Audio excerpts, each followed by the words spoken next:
Salut petit eucalyptus, aujourd'hui je te retrouve enfin pour faire le crash test du maquillage de chez Action. Alors ça faisait un moment que je vous ai fait le haul et ça me démangeait de tester les produits mais j'avais pas le temps, j'ai eu d'autres vidéos à filmer etc. Bref. Si ça t'intéresse de savoir ce que le make-up Action vaut, bah je te laisse avec la suite.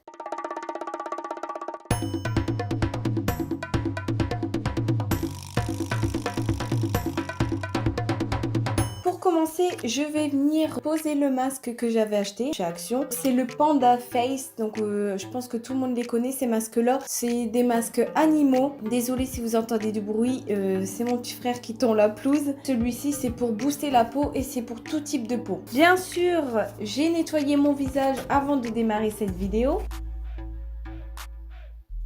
Voilà, le masque il est posé, donc voilà, on est content, je ressemble à un panda. Donc pour l'instant, il a l'air de bien adhérer à la peau, j'espère qu'il va pas glisser. Donc comme d'habitude, il faut attendre 10 à 15 minutes, ensuite tu le retires, tu fais pénétrer le produit et tu rinces ton visage. Du coup, je vous retrouve dans 15 minutes.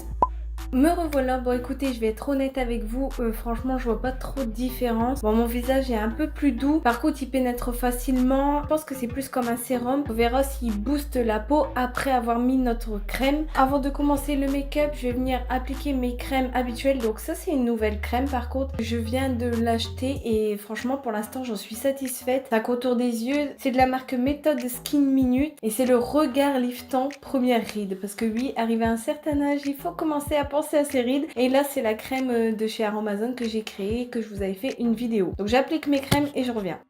Alors me revoilà avec les crèmes appliquées sur mon visage. Je vais commencer par le teint, comme ça on va voir l'évolution du fond de teint etc. sur la peau pour voir s'il s'oxyde ou pas. Je n'ai pas trouvé de base, je vais pas appliquer de base parce que il n'y avait pas de base et de toute façon moi je vous l'ai déjà dit plusieurs fois, je suis pas base du tout. Je sais pas, j'aime pas, je trouve que c'est mettre une couche en plus. Bon, il y a deux écoles au niveau des bases, il y en a ils vont dire c'est très important pour protéger ta peau et il y en a ils vont dire ça va agresser ta peau. Et moi de toute façon à chaque fois que j'ai testé une base, que ça soit une base hydratante, que ce soit une base matifiante ou autre de tout type de marque, à chaque fois j'ai chopé des boutons, donc je ne préfère même pas mettre de base. Je vais commencer par appliquer du correcteur. Donc en fait c'est une palette de correcteurs où tu as du violet pour cacher les cernes ou violet orange, ça dépend de quelle couleur sont tes cernes. Tu as du vert pour cacher les rougeurs et ensuite tu as des couleurs peau pour venir camoufler simplement si tu veux juste mettre un correcteur et pas de fond de teint. Moi je vais venir utiliser le correcteur vert pour camoufler mes rougeurs et en ce moment j'en ai beaucoup, donc là on va pouvoir bien tester le produit. Donc je vais venir l'appliquer tout simplement au doigt sur mes rougeurs. Donc je vais venir prendre le correcteur vert, c'est assez crémeux et assez pigmenté donc on verra ça. Donc je vais venir l'appliquer où il y a du rouge en fait. Et je vais venir estomper en même temps en fait en tapotant tout simplement avec mon doigt, je vais pas m'embêter. Alors voilà, je crois que c'est pas mal. Donc écoutez, là pour l'instant, ça camoufle bien les rougeurs. Je suis étonnée, on verra si ça se déplace pas en mettant le fond de teint. Donc oui, là clairement, je ressemble au Grinch. J'ai mis du vert partout. Alors du coup, je vais venir appliquer le fond de teint. Donc c'est celui-ci. Alors j'ai pris la teinte 127 soft beige tout simplement parce qu'il n'y avait pas plus clair. Donc j'espère que ça sera pas trop foncé. Pour venir appliquer le fond de teint, je vais venir utiliser une des éponges. Donc oui, j'ai pris toutes les éponges qu'il y avait. Alors dans le premier lot, il y a 3 éponges donc de formes différentes. Celle-ci, elle est bien précise pour aller dans des coins ou même là, aux alentours du nez. Franchement, ça peut être bien. Et après, vous avez comme les Beauty Blender classiques. Ou sinon, j'ai celle-ci. Alors, par contre, celle-là, elle est assez dure. Celles-là, elles sont plus molles, mais elles restent bien rigides quand même. En plus, là, je suis pas convaincue parce que non seulement elles sont dures, et en plus, comment dire, elles sont fort lisses. Donc, il n'y a pas beaucoup de trous dans l'éponge. Donc, je sais pas si ça va être bien pour appliquer. Mais au pire des cas, j'ai prévu le coup. J'ai prévu mon Beauty Blender. Je vais aller les laver et les humidifier. Et donc, je vous retrouve tout de suite après.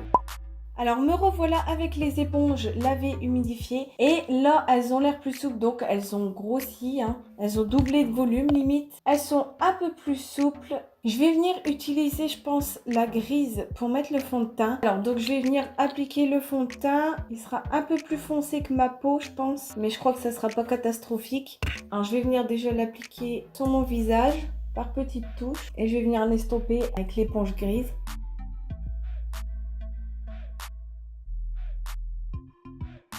En fait, l'éponge, ça va, je trouve.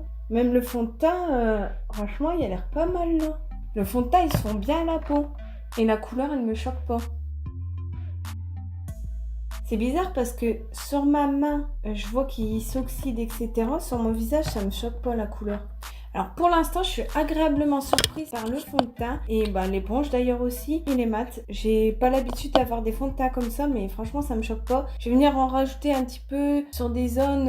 En fait, là, on revoit mes rougeurs. Bon, en même temps, c'est délicat parce que quand tu mets du correcteur, faut pas trop tapoter dessus pour éviter que ça bouge, mais voilà. Bon, je vais arrêter là. Écoutez, je trouve que le fond de teint il est assez agréable sur la peau. Bah déjà, je le sens pas, hein, je vais dire ça. Il y a un effet poudré, il est bien mat. Alors après, à voir dans la journée comment il évolue, etc. La couleur, elle a l'air de correspondre à mon cou, c'est bizarre. Je dirais qu'il y a une couvrance moyenne. Je dirais pas couvrance totale, mais je dirais pas couvrance légère non plus. On voit quand même que tu as du fond de teint sur la peau, mais ils se font à la peau, je trouve. Ensuite, du coup, je vais m'attaquer à l'anti-cerne. Donc là-bas, c'est le Brightening Concealer. Donc je sais pas si tu vas voir, c'est avec un pinceau et en fait tu tournes et ça va te faire sortir la matière. Bon, je me souviens plus de la teinte, du coup je vais venir en appliquer sous l'œil. Le pinceau par contre il est pas très agréable. Oh merde, je vais sortir trop de matière, au secours. Donc je crois que la couleur elle est un peu trop foncée. Par contre là j'en ai mis beaucoup. Mais bon, en même temps j'avais pas trop le choix là-bas, il n'y avait pas trop de couleurs. Je vais venir tester l'éponge rose pour l'estomper. Ouais, c'est pas pratique en fait. Je vais prendre plutôt cette éponge-ci. J'ai plus l'habitude avec ce genre d'embout. Bon, une fois qu'il est estompé, il se fond dans ma peau. Je vais en mettre sur ma paupière, au moins j'unifie ma paupière directement. Il camoufle rien, je trouve. Pourtant, moi, j'ai pas vraiment de cerne, mais non, je suis pas convaincue là en fait. Après, je sais que dans la palette, j'ai un autre concealer de couleur plus claire. Je peux peut-être essayer de le tester par-dessus. Et peut-être celui-ci sera plus couvrant. Je vais tester. Ouais, donc il est largement trop clair là. Bon, en faisant le mix des deux, on va y arriver. Non, j'aime pas. Ça marque ma zone de sécheresse. J'ai l'impression que ça accentue mes cernes alors que j'en ai pas à la base. Enfin, j'en ai pas vraiment des forts colorés. J'aime pas que ce soit l'un ou l'autre, j'aime pas. Donc, je vais venir poudrer tout de suite. Mais là, je vais utiliser ma poudre à moi parce que j'en ai pas trouvé. La seule poudre que j'ai trouvée, c'est celle-ci. Elle sera trop foncée. Ensuite, je vais venir faire mes sourcils. Et donc, j'ai trouvé cette petite palette. Alors ce que tu n'as pas vu, c'est que je suis partie pour aller me chercher un goupillon parce que dans la palette il n'y en a pas. Donc il y a plusieurs teintes et en fait à l'intérieur vous avez le petit pinceau. Donc là l'embout mousse il va pas me servir et après vous avez le pinceau biseauté. Mais je pense que la teinte elle ne me correspond pas parce que ici en fait vous avez un fard couleur chair pour pouvoir venir nettoyer autour du sourcil. Après vous avez les couleurs pour venir remplir les sourcils et là c'est une cire pour venir fixer le sourcil. Donc elle est complète cette palette, mais je pense que les couleurs elles iront pas parce que c'est soit trop clair soit trop foncé. Donc je vais voir en mélangeant les deux. Et par contre la couleur peau là ça va pas aller du tout, c'est pas du tout ma couleur, elle est trop orangée en plus. Donc je vais dans un premier temps venir brosser mes sourcils et ensuite je vais venir appliquer le fard comme je fais d'habitude. Moi je fais pas des sourcils trop marqués mais je remplis les vides en fait on va dire. Je vais tester avec le petit pinceau pour voir ce qu'il vaut. Je vais venir prendre la couleur la plus foncée, tant pis, on verra ce que ça donne. Et donc moi en fait je donne des petits coups dans mes sourcils pour tout simplement venir remplir les vides.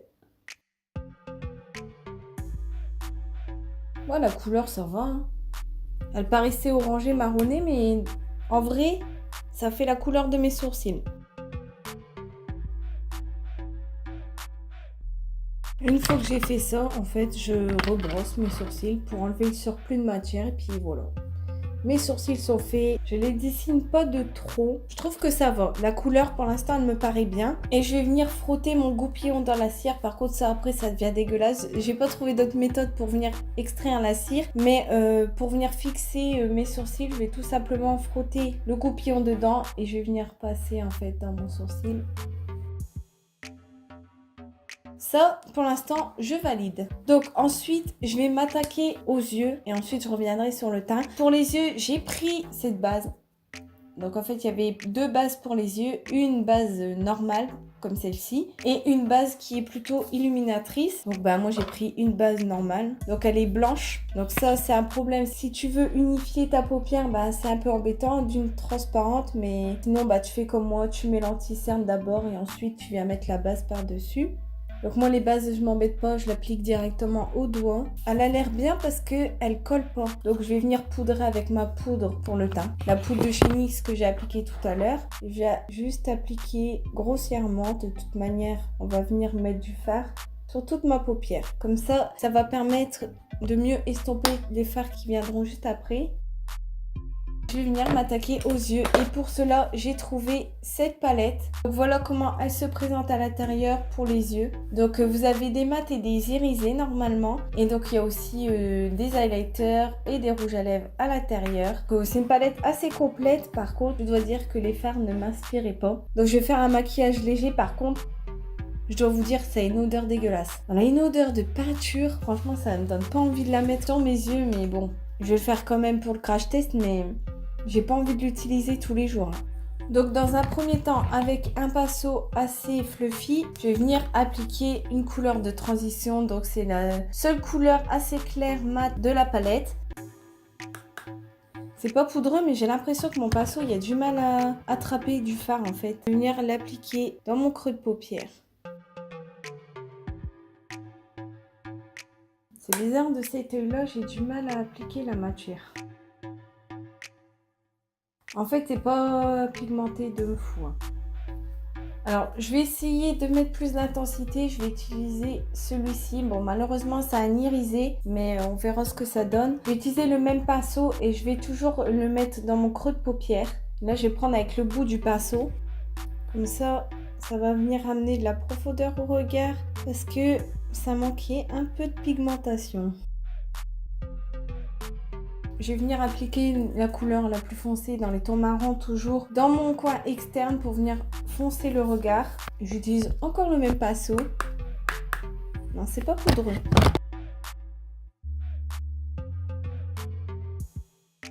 Bon, c'est pas ouf. Hein. Je vais venir l'estomper un petit peu. Je suis pas convaincue par les fards en fait. Pour l'instant, je suis pas très fan. Je sais pas, ça se travaille pas si bien. Je vais venir mettre l'highlighter ici, le plus clair, sur ma paupière mobile. Pour avoir le côté irisé.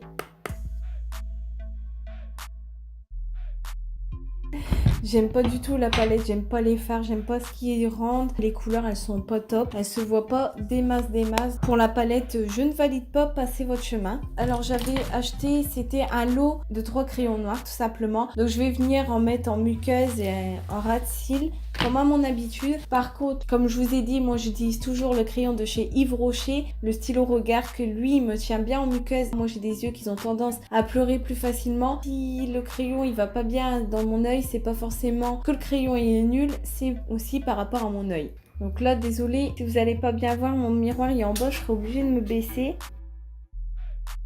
Bon, pour le crayon noir, j'ai rien à dire de précis. C'est un crayon noir basique, il glisse assez bien en muqueuse, il est assez gras, ça va, j'ai pas mal aux yeux. Par contre, je pense qu'il durera pas énormément dans la journée. J'ai cette sensation-là, mais sinon, il est noir intense, il n'y a rien à dire. Donc, je vais m'attaquer au mascara. Et pour le mascara, j'en avais pris 2. Le premier ici qui est spécial volume et celui-ci qui est plutôt longue tenue et volume. On va regarder la brosse. Voilà comment la brosse se présente. Donc c'est plutôt une brosse en poil. Moi je préfère les picots. Ah, celui-là je préfère la brosse. Et voici la forme de celle-ci. Je sais pas ce que vous en pensez vous, mais je pense qu'on va venir tester celui-ci parce que la brosse elle m'a l'air mieux.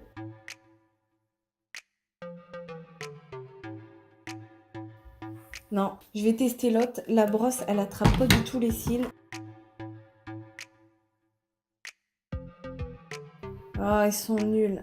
Oh non, la brosse, elle est nulle. Non, j'aime pas du tout le résultat. Franchement, sur les mascaras, passez votre chemin. Ils n'attrapent pas les cils. J'aime pas du tout le résultat. Donc, avant de m'attaquer aux lèvres, je reviens sur le teint. Je vais venir appliquer la poudre que je vous avais montré, la poudre compacte, qui est censée être une poudre pour unifier le teint. Mais vu la couleur, je vais pas m'en servir pour le teint. Là, je vais venir l'utiliser en bronzer parce que la couleur, elle est plutôt orangée. Ça va être très bien pour le bronzer. Donc ça va, c'est pas trop poudreux.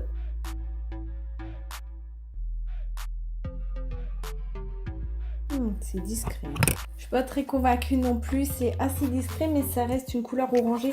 En même temps, c'était pas un bronzer. Donc là, je pense, comme j'ai pas de blush, je vous l'ai dit que j'avais pas trouvé de blush, je vais venir appliquer, je sais pas si pour eux c'est un blush irisé ou c'est un highlighter. Mais en tout cas, je vais venir utiliser cette couleur-ci de la palette. Ça ne me dérange pas d'avoir des blushs irisés, j'adore ça.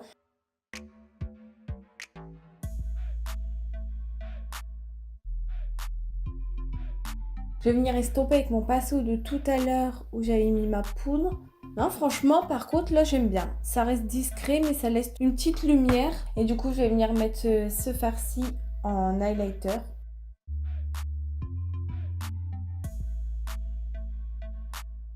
Bon, l'highlighter, ça fait assez discret, je trouve. Ça fait comme si tu avais un glow naturel. Donc, pour les personnes qui aiment le naturel, ça, vous allez l'aimer. Mais par contre, si vous aimez l'highlighter, c'est pas assez bling bling pour un highlighter, en fait. Donc, on a pratiquement fini avec le make-up. En rouge à lèvres, j'avais acheté plusieurs choses. Je vous avais montré que j'avais acheté un lot de rouge à lèvres. C'était un duo. Donc, c'est des rouges à lèvres non tenus, il me semble. Ah, par contre, ils sentent bon. Donc, voilà les couleurs.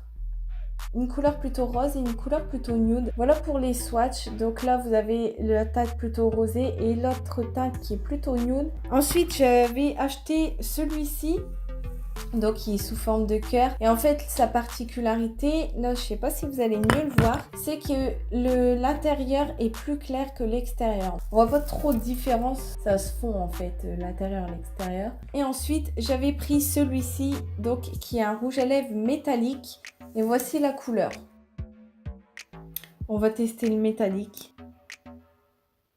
Alors voilà pour le rouge à lèvres ce qu'il donne, donc je sais pas ce que vous en pensez, mais moi je trouve que c'est une couleur assez bizarre en fait. C'est pas une couleur qu'on voit partout, je sais pas, on saurait pas trop définir. Elle est plutôt violette mais sombre, je sais pas trop la décrire. Je trouve que ça passe, ça fait bien un effet métallique. Par contre au niveau de l'application, c'est pas la meilleure application au monde, je trouve que le pinceau il colle, ça glisse pas bien quand tu l'appliques. Par contre là ça colle un peu, ça me gêne un peu, ça fait un effet de matière. Voir une fois que c'est sec. Aussi, faut voir la tenue. Du coup, j'en ai fini avec le crash test. Je vous mettrai en barre d'infos comment les produits ils ont évolué au cours de la journée. Alors, ce que je valide, on va dire dans les produits, c'est les éponges. Je trouve qu'elles font le job. Le lot d'éponges, alors j'ai pas essayé l'éponge noire qui est à part, mais si tu veux trouver des éponges pas chères, je trouve que le lot des 3 éponges de chez Action, elles sont pas mal. Ensuite, ce que je valide, c'est le fond de teint. Parce que ce que je vous ai pas dit, c'est quand j'ai été chercher ma petite brosse pour les sourcils, j'ai regardé du coup mon teint avec la lumière du jour, etc. Et je suis choquée parce que la couleur correspond vraiment à ma peau. Et en plus de ça, ça a flouté mes pores. Je l'ai pas remarqué tout de suite, mais mes pores ils sont assez estompés et en fait ça fait une texture plutôt poudreuse. Je suis agréablement surprise du fond de teint. À voir au cours de la journée s'il va pas s'oxyder, partir dans les ridules ou je ne sais quoi. Mais pour l'instant, je valide. Ce que je valide pas, c'est la palette. Dieu là, la palette là, je la valide pas parce que les fards et les couleurs sont pas top, ils s'appliquent pas bien et en plus de ça, elle pue. Et ce que je valide pas non plus, c'est l'anti-cerne.